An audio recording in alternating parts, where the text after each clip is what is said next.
It seems to be characterised methodologically almost by a kind of belligerence. That is, that we feel the more aggressive we can be, the harder we can be, then the better. That is, that it's better to err on the side of being aggressive than to err on the side of being soft. Now, I can understand where that comes from. It kind of makes intuitive sense. But the problem is that as we repeat that approach, what we actually end up doing is exacerbating the problem. We set in motion drivers that move us towards greater radicalisation. In this sense, the injudicious use of hard power can in fact feed the process of terrorism. Political psychology of terrorism. Associate Professor David Wright Neville specialises in the psychology of terrorism. His research echoes studies worldwide which show that alienation is a critical factor in creating terrorists. Nobody is born a terrorist. In any society, and if this triangle represents the area of society, only a few people will make the transition from membership in mainstream society to the point where they'll involve themselves in violence here at the end of this transition. Terrorism is a process. People pass through a series of processes. Along the way, they cross what one might call the alienation threshold, at which point they begin to disengage from society and mix in groups of people who are similarly alienated, who have similar experiences, who feel collectively as if society is against them and excludes them from involvement in all mainstream activities. Within that group, after alienation, it's a short step to the next threshold, the decision to use violence. Which is critical. Once they've crossed threshold, they begin to ethically disengage from society and they'll begin to contemplate killing others outside of that particular in-group into which they've gravitated. So how important is alienation in this process? Alienation is critically important. Most terrorism research shows that unless the person is alienated, coupled with feelings of humiliation, disempowerment and so on, it's very unlikely that a person will become a terrorist.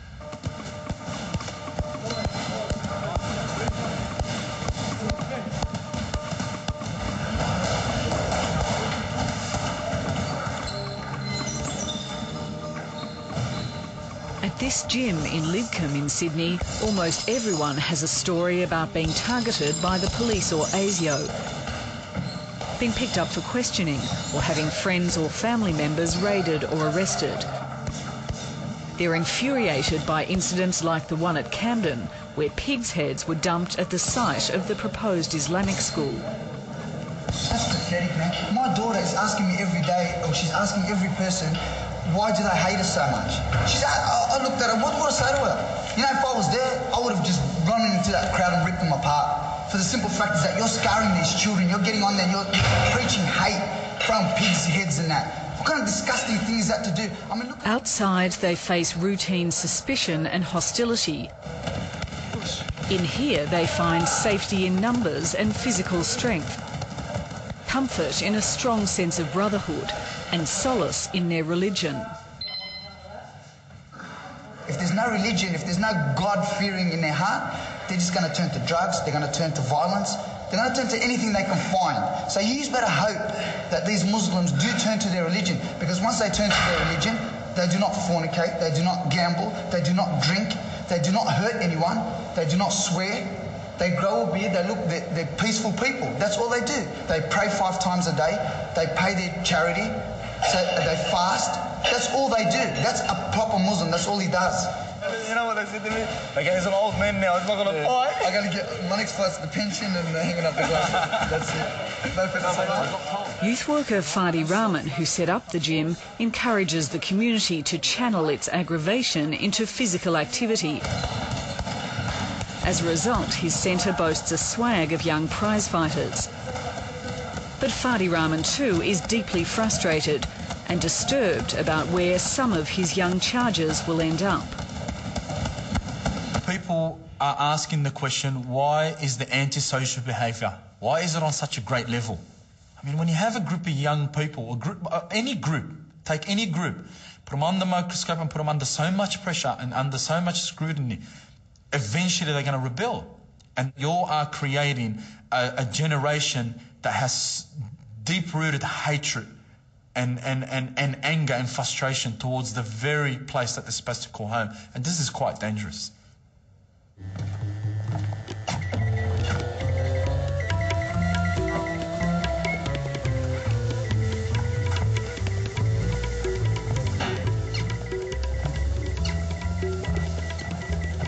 Zach Malla has felt the full force of Australia's counter-terrorism regime.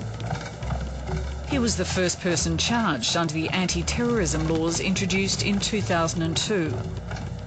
Up on 2 counts of carrying out acts in preparation for a terrorist act, he was facing 2 life terms in jail. I was labelled as EHR, extreme high risk. So I was shackled, padlocked, handcuffed with a black belt around me, orange overalls, like a terrorist suspect at Guantanamo Bay in Australia, walking, catching forward drives, having the squad escort with shotguns, back and forth, to and from court, back to my cell. Malla first came into public view in 2002 when ASIO refused him a passport, apparently after he was overheard in an intercepted phone call discussing suicide bombings. I'm not a threat, and if I was, where's the proof? Where is the evidence? Malla was just 18, had recently lost both parents to illness and was working in a supermarket stacking shelves. The media lapped up the story and he lapped up the attention. Are you an extremist? I'm an extremist in my point of views, perspectives, concepts and theories. I'm not an extremist in the sense that I'm likely to engage in terrorist activities. So that's what I mean by me being a Muslim extremist. I've got extreme point of views. Malla's home was raided in 2003 and police seized a gun and a note he'd written threatening to kill ASIO officers. A police intelligence report dismissed Malla as an immature 18-year-old trying to impress his friends. But later, police mounted a covert sting and sent an undercover operative posing as a journalist who paid Malla $3,000 for a homemade suicide video and recorded him making further threats to ASIO. I therefore declare my own personal and individual jihad. My target is ASIO and the Department for Foreign Affairs and Trade. The police then charged him with 2 terrorism offences, each carrying life in prison. Did you ever intend to become a suicide bomber? No. Did you want to be a suicide bomber? No. So what were those threats about? Oh, give me back my passport, I'm going to kill you, take you hostage, blah, blah, blah, you know, all this rhetoric and all this talk. The judge who presided over your trial said that in his view, and he's talking about you, and I quote, all he was a complete nuisance who created a ridiculous situation for himself in order to gain money. Would you agree with that? I agree with that, yeah. Based on encouragement, based on being set up, based on being aided and abetted. Malla was found not guilty of terrorism. Well, Mr. Malla is very pleased by the verdict and... The judge found the police had acted illegally and improperly and described Malla as a foolish and naive young man who'd had no intention of carrying out his threats. He pleaded guilty to a lesser charge of threatening a Commonwealth officer and served 1 year and 10 months in a high-security jail. You can't mix with NAM because it's segregation, it's isolation, it's separation from everyone in the jail system. Held in solitary confinement on a 22, 23-hour lockdown. 3 days a week, it's a total lockdown. Not even, you don't even have the permission to even see the sun. I felt like, honestly, I prayed to God that while I was in Segro, please send me to Guantanamo Bay. Let me be with the others. Yep, Sally, this is an ankle bracelet issued from the Department of Corrective Services late last year in 2007, after I got released from prison second time round. And it's strange to... Malla was released from prison last August after serving a second jail term for stalking and malicious damage after smashing his cousin's car window with a rock after an argument. His release came just before APEC, and Malla was also issued with a personal restriction zone. This is a red restriction zone for me, specifically, of areas that I can go into during APEC and areas that I can't. Here we have a